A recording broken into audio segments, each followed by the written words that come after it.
Hello दोस्तों, तो स्वागत है आपका हमारे online study channel power study point पर। तो दोस्तों, आज हम ज्योग्राफी के टॉप 25 अति महत्वपूर्ण प्रश्नों के बारे में बात करेंगे, जो आपके आने वाले एग्जाम के लिए बहुत ही महत्वपूर्ण प्रश्न हैं। इसलिए हर प्रश्न को आप बारीकी से समझें और ध्यानपूर्वक पढ़ें, और वीडियो को आप जरा भी स्किप ना करें, क्योंकि वीडियो आपके लिए बहुत ही हेल्पफुल रहने वाला है। तो चलो वीडियो को शुरू करते हैं।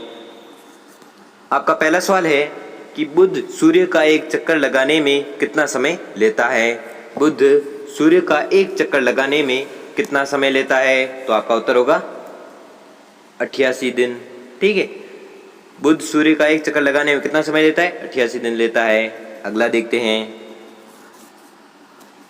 कि सौरमंडल का अत्यधिक तीव्र ग्रह कौन सा है। सौरमंडल का अत्यधिक तीव्र ग्रह कौन सा है? तो आपका उत्तर होगा शनि। ठीक है, शनि ग्रह है जो सौरमंडल का अत्यधिक तीव्र ग्रह है। तो दोस्तों, आपको लास्ट में मैं ये भी पूछूंगा कि आपने 25 में से कितने प्रश्न सही किए, इसलिए मैं जब प्रश्न पढ़ूं उससे पहले आप उत्तर तैयार रखिए, जिससे कि आपकी प्रिपरेशन होती रहे। तो प्रश्न पढ़ते हैं कि सौरमंडल का अत्यधिक तीव्र ग्रह कौन सा है? तो आपको याद रखना है शनि ग्रह है जो अत्यधिक तीव्र है। अगला देखते हैं कि निम्नलिखित में से किस ग्रह को पृथ्वी की बहन कहा जाता है। निम्नलिखित में से किस ग्रह को पृथ्वी की बहन कहा जाता है? तो आपका उत्तर होगा शुक्र ग्रह को। ठीक है, शुक्र ग्रह को पृथ्वी की बहन कहा जाता है। किस ग्रह को? शुक्र ग्रह को। अगला देखते हैं दो ग्रह जिनके उपग्रह नहीं है। दो ग्रह जिनके उपग्रह नहीं है। तो आपका उत्तर होगा शुक्र और बुध। ठीक है, शुक्र और बुध है जो उपग्रह नहीं है इनके। ठीक है, किनके? शुक्र और बुध के। अगला देखते हैं कि किस ग्रह को शाम का तारा कहा जाता है। किस ग्रह को शाम का तारा कहा जाता है? तो आपका उत्तर होगा शुक्र को। ठीक है, शुक्र को शाम का तारा कहा जाता है। अगला देखते हैं कि यूरोपवासी किस ग्रह की पूजा देवी के रूप में करते हैं। यूरोपवासी किस ग्रह की पूजा देवी के रूप में करते हैं? तो आपका उत्तर होगा शुक्र। ठीक है, शुक्र ग्रह की पूजा यूरोपवासी देवी के रूप में करते हैं। अगला देखते हैं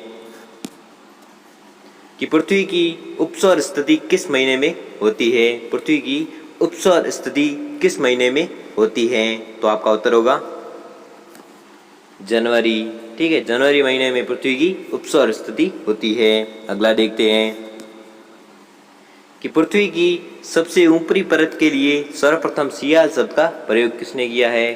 पृथ्वी की सबसे ऊपरी परत के लिए सर्वप्रथम सियाल शब्द का प्रयोग किसने किया? तो आपका उत्तर होगा स्वेस ने। ठीक है, स्वेस ने सियाल शब्द का प्रयोग किया था। ठीक है, किसके लिए? पृथ्वी की ऊपरी परत के लिए सबसे। अगला देखते हैं कि पृथ्वी के किस भाग में निकेल और लोहा की प्रधानता होती है।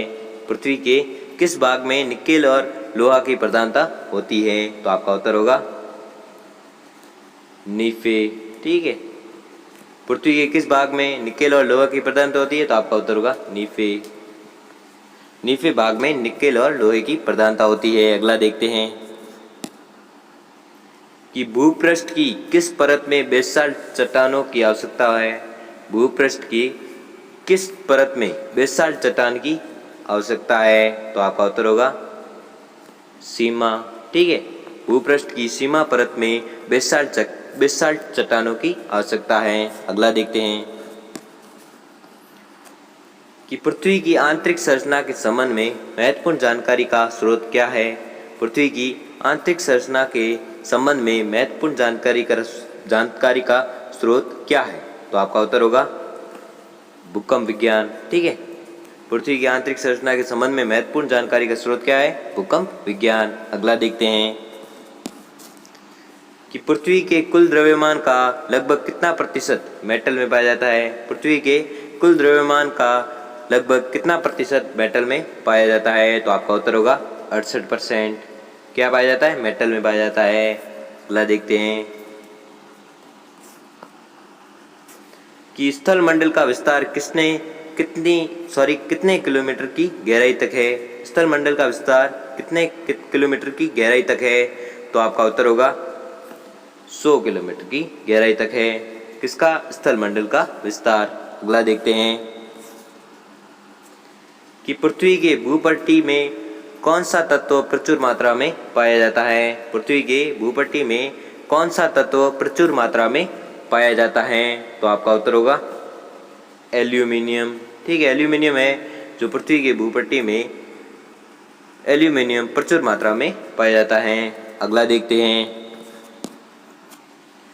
पृथ्वी के धरातल के कितने प्रतिशत भाग पर महाद्वीपों का विस्तार पाया जाता है। पृथ्वी के धरातल के कितने प्रतिशत भूभाग पर महाद्वीपों का विस्तार पाया जाता है, तो आपका उत्तर होगा 29.2%। ठीक है, 29.2% भाग पर महाद्वीपों का विस्तार पाया जाता है। अगला देखते हैं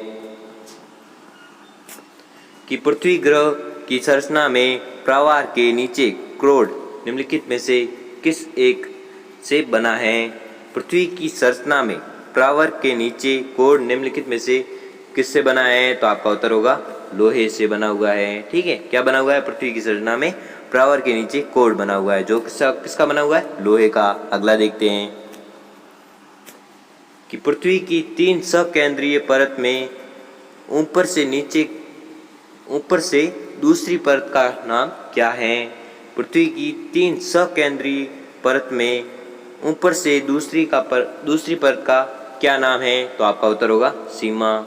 ठीक है, ऊपर से दूसरी परत का नाम क्या है, तो आपको याद रखना है सीमा। अगला देखते हैं कि कुल अक्षांशों की संख्या कितनी है। कुल अक्षांशों की संख्या कितनी है, तो आपको याद रखना है अक्षांशों की संख्या है 180। अगला देखते हैं देशांतरों की संख्या कितनी है। देशांतरों की संख्या कितनी है, तो आपका उत्तर होगा 360। ठीक है, अक्षांशों कितनी है 180 और देशांतर कितनी है 360। अगला देखते हैं कि निम्नलिखित नगरों में से कौन सा एक भूमध्य रेखा के सर्वाधिक निकट है।